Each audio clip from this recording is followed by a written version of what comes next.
Pozeráme sa na priečelie budovy Central Station.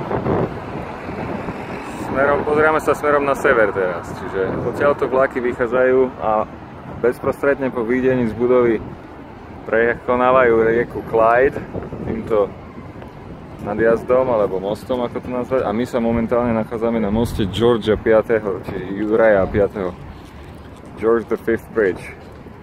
A vidím paralelu medzi Victoria Station a Thamesou a Central Station v Glasgowe a riekou Clyde, ktorá práve pod nami tečie, a takto je na ňu pohľad na západ. Tam je nejaký vyšší most, po ktorom premávky je oveľa viac. Medzi našim mostom a ním je nejaký moderný nový peší s tými trojuholníkovými štruktúrami.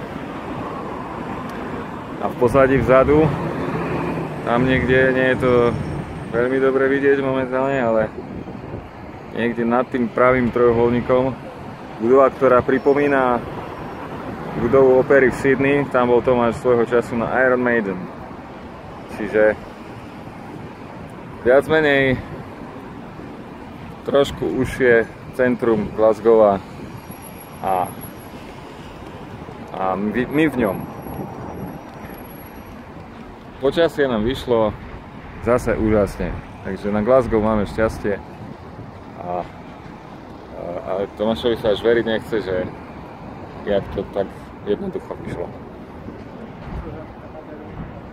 OK, tak to zatiaľ uzavrieme, ozveme sa znova neskôr.